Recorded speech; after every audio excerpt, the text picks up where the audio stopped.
Também, mandando um recado pra gente aqui no WhatsApp da Rádio Superdifusora, o pessoal participando aqui na nossa live no Facebook. Estamos conversando com a doutora Karen Machado, né? Advogada, professora mestre em Direitos Fundamentais, para falar a respeito dessa situação que nos deparamos aí nos últimos dias, né? Planos de saúde no Brasil exigindo a autorização do marido para que mulheres casadas, então, façam a colocação do DIU. O que você acha a respeito disso? O que você pensa a respeito dessa exigência? Responda na nossa enquete no Facebook e também no Instagram. Vai lá, segue a gente no @Rádio Superdifusora ou @Superdifusora 960, é isso? @Superdifusora 960 no Instagram, vai lá, responde a nossa enquete e também no Facebook, procura a gente lá, Rádio Superdifusora Xanxerê, tá bom? Procura a gente, dá a sua resposta, deixa lá os seus comentários e participa por aqui também. Rápido intervalo, já voltamos. Se está ouvindo. 8 horas agora 54 minutos, 8h54, você que está aí ligada na programação, está com a gente na live também do Facebook da Superdifusora.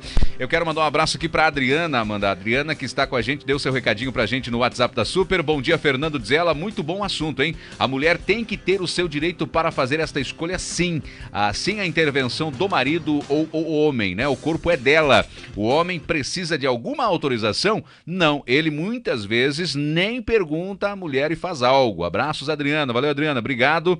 Parabenizo, inclusive ela coloca aqui, né? A Adriana coloca assim, parabenizo a profissional Karen pelo seu dia ontem, né? Dia da advogada, é por defender mulher. Muito importante ter uma mulher que saiba o que pode e não pode a uma mulher. Então, é importante aqui reforçar, né, doutora?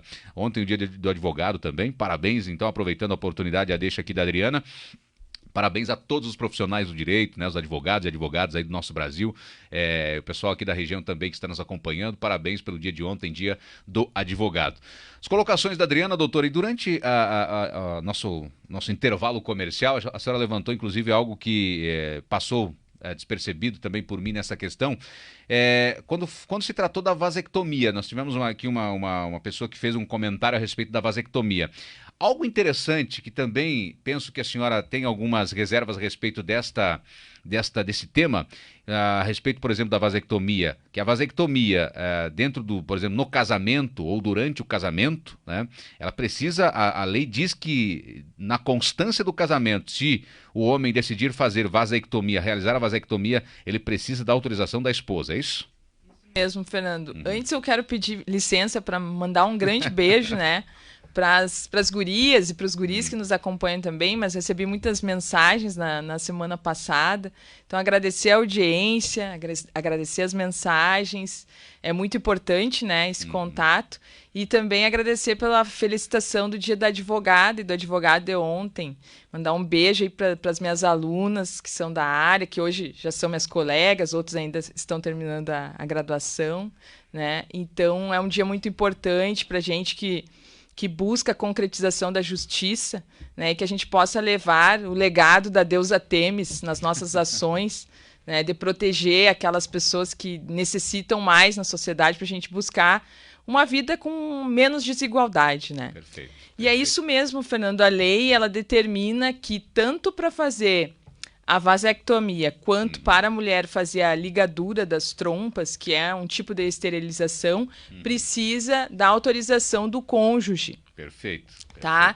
E a lei ela também estabelece assim, ó, que é somente é permitida a esterilização voluntária em homens e mulheres com capacidade civil plena e maiores de 25 anos de idade, ou pelo menos com 2 filhos vivos, desde que observado o prazo mínimo de 60 dias entre a manifestação da vontade e o ato cirúrgico. Que aí, nesse período de 60 dias, eles vão dar para a pessoa acesso a serviço de regulação da fecundidade, incluindo aconselhamento por equipe multidisciplinar, visando desencorajar a esterilização precoce. E aí eu lembro, numa aula minha de Direito Constitucional, que uma aluna chegou e me perguntou assim, eu acho que ela devia ter o quê? Uns 21 anos? E ela disse assim, professora, me diz uma coisa, por que se eu decidir que eu quero esterilizar o meu corpo, que eu não quero ter filhos, e eu não posso fazer isso? Ela me perguntou. O Estado está me obrigando a ter um filho. Então, assim, ó, realmente, a lei estabelece 25 anos. Tá? Então, é uma exigência legal e é algo que tem sido questionado, porque antes, eu não sei se vocês percebem, mas a visão de mundo e família Hoje está muito alterado, Perfeito, né? perfeito. Então, a família, até um tempo atrás, pouco tempo atrás, era considerada, né, o homem, a mulher e os filhos. Isso era a concepção Essa era da a família. E toda mulher tinha que casar, tinha que ter filhos, a pessoa para ser feliz tem que ter. E isso mudou hoje. Então hoje as pessoas, né, tem gente que não quer casar, tem gente que não quer ter filhos, tem gente que, enfim, existem várias. Então, e vem chegando esses questionamentos. Poxa, se eu não quero ter filhos, por que eu sou obrigada a esperar até os 25 anos? Se a pessoa já é capaz, né? No Brasil, hoje, a partir de 18 anos, a pessoa é plenamente capaz. Perfeito. Só que nesse caso aqui a lei estabelece essa idade. E aí também é interessante de colocar, né, que hoje, por exemplo, uma avó com um neto também é considerado uma família, 2 irmãos é uma família, uma pessoa só pode ser considerada uma família. Um casal homoafetivo também é considerado família, né? 2 homens, 2 mulheres, um tio com um sobrinho. Então, hoje o conceito de família é muito amplo no Brasil, conforme a jurisprudência. E uma das pessoas que despontou isso foi uma desembargadora gaúcha, Berenice, o nome dela, que trouxe aí os primeiros julgados no Tribunal da Justiça do Rio Grande do Sul, que foram julgados inovadores. Hoje ela é referência. Essas questões chegaram até o STF e isso hoje está pacificado no que tange ao STF. Né? E aqui muitas vezes também as pessoas se apegam muito a questões religiosas e morais, mas o que a gente tem que pensar é o seguinte: pensem assim, 2 pessoas do mesmo sexo que construíram um patrimônio. Né? Vamos pensar que uma delas vem a óbito, né? E a que fica viva, ela tem direito àquele patrimônio ali. Construiu junto? Isso, construiu. Então a ideia é essa, né? A ideia aqui do direito, ela está muito relacionada ao patrimônio. Inclusive, Perfeito. o nosso direito, ele prioriza muito a questão patrimonial. Né? Se a gente for pegar, por exemplo, o Código Civil ali e analisar o próprio Código Penal. O latrocínio tem uma pena maior, né, do que o homicídio. Simples, né?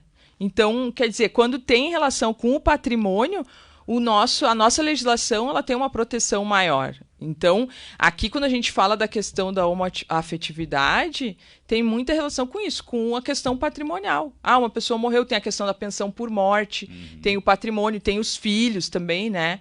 Que ficam, então tem várias questões aí que são levadas em consideração. Quer dizer, o direito não trabalha se a família concordava ou não com aquela união estável, se existia questões morais, religiosas envolvidas. O direito não olha para isso. O direito, realmente, nesse sentido, ele está preocupado com o patrimônio, porque, fatalmente, vamos colocar aqui, um casal homossexual fez lá todo o seu patrimônio, construiu o seu patrimônio, tinha um relacionamento bacana, né, construiu uma história, deixou lá um patrimônio. De repente, um dos cônjuges veio a falecer. O outro cônjuge vai ficar desassistido por aquilo que ele ajudou o cônjuge falecido a construir. Quer dizer, preocupação patrimonial nesse ponto também é muito interessante, né? Muito a gente importante. pode fazer uma análise aí paralela com uma sociedade, né? Tu constitui uma sociedade com alguém, aí aumentou o patrimônio, porque o que é o casamento? O casamento é um negócio jurídico bilateral. Perfeito. Assim como vou abrir aqui uma indústria, vou abrir uma loja. Né? É um negócio jurídico bilateral também, ou, né, mais lados, depende. Então, assim, é um pacto que é feito entre 2 pessoas no casamento, né? E que ele precisa ali ser respeitadas várias questões. É claro que, além da questão patrimonial, existem outras questões envolvidas. Se a gente pegar lá o julgado, a DPF que julgou do STF, que definiu a possibilidade da união estável e agora do casamento entre pessoas do mesmo sexo, é trazido muita questão da dignidade da pessoa humana, né? E dos objetivos da República, né? Que é evitar discriminação e preconceito. Né? Então a gente vive numa sociedade que ela é preconceituosa, né? E o direito ele precisa corrigir isso, porque isso acaba acarretando uma série de violações de direitos, né? Que vão girar em torno desde o patrimônio quanto outras questões também. Muito bem, doutora. Então, dentro desse contexto que a gente está discutindo agora, já que entramos na questão, por exemplo, da vasectomia e outras circunstâncias, a ligadura, por exemplo, que a senhora colocou aqui, tendo em vista que a legislação brasileira ela tem essas previsões de autorização de necessidade de autorização em caso de constância do casamento para esse tipo de circunstância ou idade e tudo mais, A senhora acredita, então, que nessas circunstâncias e diante do que estamos discutindo hoje, realmente, nessa situação, a legislação ela precisa ser revista e levando em conta, inclusive, a evolução do que nós temos hoje como família, não só na legislação, mas também no âmbito legal brasileiro, as decisões do STF, de alguns tribunais e tudo mais. O conceito de família se modificou bastante. Dentro desse contexto, então, a senhora acredita que essa legislação e essas regras deveriam ser revistas hoje? Com certeza, Fernando. Eu acredito que a legislação ela precisa estar sempre se atualizando, né? A nossa sociedade é uma sociedade que se modifica constantemente, né? E que se altera rapidamente, né? E o direito, a legislação, ela precisa acompanhar essas mudanças do comportamento da sociedade. Perfeito. Sempre buscando a pacificação. O objetivo da lei é pacificar a sociedade, buscando a igualdade, né? Buscando os princípios que estão no cerne da dignidade da pessoa humana. A dignidade da pessoa humana é um super princípio que está no artigo 1º, inciso 3 da Constituição, ou seja, num local muito importante da Constituição, né? E ele tem um cerne. Por exemplo, se eu te perguntar assim, Fernando, o que é dignidade para ti? Amanda, o que é dignidade? É muito difícil, né? Muito difícil. Da gente definir, único, dizer, né? Mas assim, se alguém lesar a tua dignidade, tu sabe? Tu pensa, isso aí, eu fiquei com vergonha, eu fiquei mal, eu tive uma lesão. Então, a dignidade, ela tem um cerne que são várias coisas, mas assim, para tentar resumir aqui no programa, por exemplo, a vida é o primeiro elemento, né, que está no cerne da dignidade, a liberdade, depois da vida é a liberdade, então quanto mais livre a pessoa for, mais autônoma, mais dignidade ela vai ter, a igualdade, ou seja, ela está dentro de uma sociedade, o que a gente tem que evitar no Brasil? Que a gente tenha uma pessoa com muito a riqueza acumulada e outra pessoa extremamente miserável que não tenha nem comida, nem uma casa. Então, esse que é o problema, porque quando a gente tem essa desigualdade muito grande, a gente tem um aumento da violência, né? Então, dentro desse cerne da dignidade, a gente tem esses elementos aí e, enfim, mas o Brasil é um país continental, é um país, aqui em Santa Catarina, nossa região, nós somos, né, pessoas de sorte, porque aqui o nosso IDH é semelhante a países europeus, né? Então, ontem eu estava lá na frente da casa da minha mãe, estava lá, a agente de saúde foi lá, bater lá, a senhora tomou todas as doses da vacina? A senhora não sei o quê. E se não toma, eles batem, tá atrasada a tua vacina. Então, agora sim, vamos pensar, não é em todo o Brasil que a gente... Eu estou dando um exemplo aqui da saúde, mas existem outras coisas. Então, assim, a gente precisa... Só que a minha felicidade depende da felicidade das outras pessoas. Né? No sentido de que eu preciso que os outros estejam com acesso a todos os bens de consumo e bens necessários à existência de uma vida digna para que eu esteja bem. Então, a ideia é essa, é que a legislação avance buscando a pacificação social e uma vida feliz, uma vida melhor para as pessoas. Bacana. Né? Então, com certeza, ao meu ver, hoje a gente tem o artigo 226, 227, trata do direito à família, né? E ele traz ali a união estável. Hoje a união estável também é protegida pelo Estado, assim como o casamento.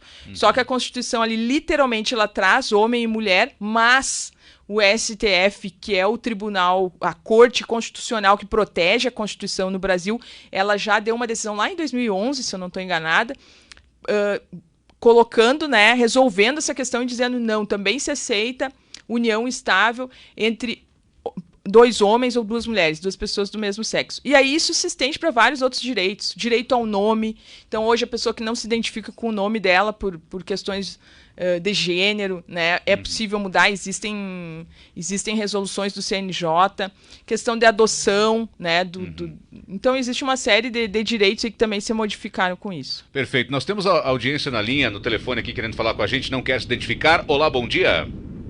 Bom dia, viu? Eu só queria ter uma opinião ali para Fica à vontade. Que nem eu, tenho 3 filhos, né? Tive parto normal. E daí eu fui no postinho, consultei, encaminhei para não ter mais filho. Daí eu consegui. Daí eu sou casada, meu esposo não aceitou assinar o papel que tem que ser o casal. E eu não quero mais filho, e ele quer mais. E eu estou tomando a vacina, eu estou me cuidando, porque eu não quero, né, mais filho. Isso aí é só uma opinião, né? Perfeito. E desejar os parabéns do Dia do Advogado ontem para o doutor aí.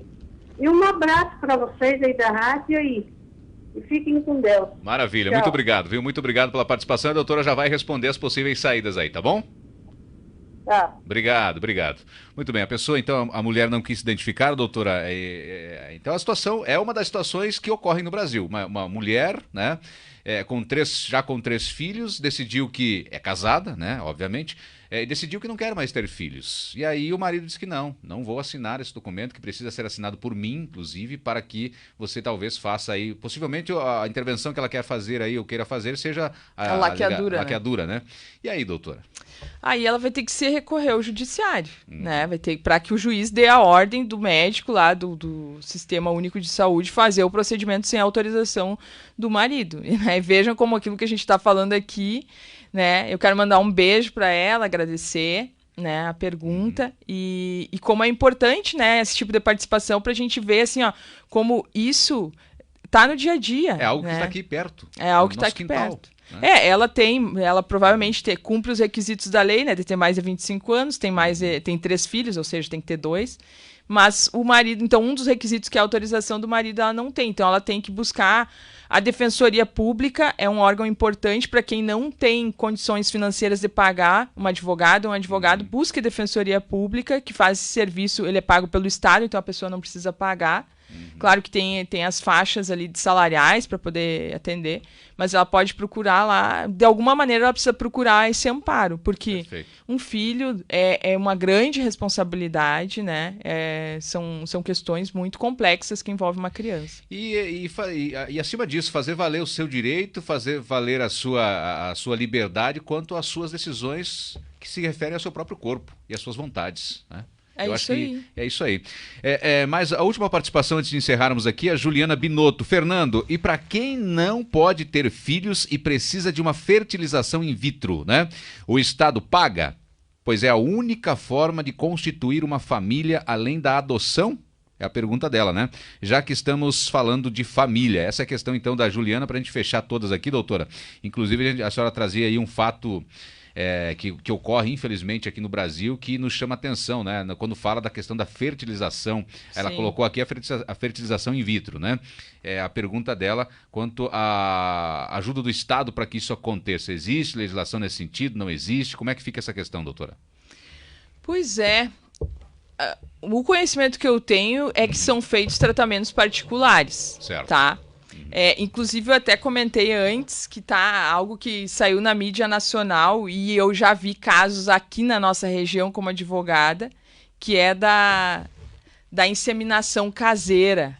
Né? Então, a se fazer um alerta, Fernanda, e para as pessoas não fazerem isso, porque tem um risco à saúde, né? Muito grande, e depois um problema, eu tive um problema grande ali para fazer o registro da criança. Então, assim, né? Claro que a gente fez assessoria jurídica, conseguimos, mas assim cria um problema. E assim, ó, a maioria dos planos de saúde ela não vai cobrir esse tratamento de fertilização in vitro, né? Pode ser que haja alguma exceção, né? Tem que verificar a legislação específica, mas inclusive a inseminação caseira ela é feita justamente por isso, porque como é um procedimento caro, muito caro. E isso aí, as pessoas que não têm recursos econômicos, mas querem ter filhos, elas estão fazendo isso. E como é que elas fazem isso? Elas entram em contato com um doador, pegam o esperma desse doador e injetam, né, com uma seringa. Enfim, o procedimento que eu tomei conhecimento foi isso. E aí, só que isso aí pode trazer um risco de vida para a mãe, para a criança, pode dar um problema, né? E além disso, nesse caso em especial, era um casal de pessoas do mesmo sexo. Se seguir a reprodução assistida, tem um provimento do CNJ que ampara para registrar a criança com o nome, por exemplo, de 2 mães, né? Ou de 2 pais. Mas, quando é caseira, a lei não ampara. E daí vai ter um problema para registrar a criança. Então, assim, ó, não... fica a orientação da pessoa evitar esse tipo de coisa, tanto pela questão da vida, da saúde dela, quanto também por essa questão legal, né, de registrar a criança, porque aí vocês pensem o seguinte, e se daqui a pouco como é que fica a questão com o doador, né? Em relação à paternidade, então surge uma série de questões judiciais aí bem polêmicas, né? Perfeito. Então tem que tomar cuidado com isso aí. Maravilha, doutora. Doutora Karen Machado, muito obrigado, viu? Muito esclarecedora mais uma vez aqui a nossa conversa, o nosso bate-papo. Falamos a respeito dessa questão, então, da exigência dos planos de saúde a exigência de autorização do marido para que mulheres, né, através do plano de saúde, façam aí a colocação do DIU. E a nossa enquete é o seguinte, olha, a pergunta foi essa: qual a sua opinião sobre os planos de saúde que exigem consentimento do marido para implante do DIU ou em mulheres casadas? 18% concordam. Em contrapartida, 82% discordam dessas regras utilizadas aí pelos planos de saúde, né? No Instagram da Super, 100% então discordam destas regras, dessas exigências dos planos de saúde. Muito obrigado a você que votou, muito obrigado a você que participou, muito obrigado a você que interagiu com a gente aqui na programação da Rádio Super Difusora. Doutora, para nós é sempre motivo de muita alegria recebê-la aqui nos estúdios e agradecer imensamente sempre a sua disponibilidade, sempre que solicitada, que convidada, está sempre disponível para nos atender e trazer as informações à população. Esperamos encontrá-la novamente em novas oportunidades. Muito obrigado. Eu que agradeço, Fernando, o convite, por estar aqui, agradeço o espaço e quero mandar um grande beijo aí para todo mundo que nos acompanhou, que nos acompanha, para as minhas alunas, para as colegas professoras e dizer que estou sempre disponível para compartilhar e para aprender também, né, com todos aí. A cada pergunta a gente dá um passo, evolui. Né? E também quero aproveitar aqui para convidar o pessoal para nos acompanhar na nossa rede social lá. Opa, vamos, diga aí, fica à vontade.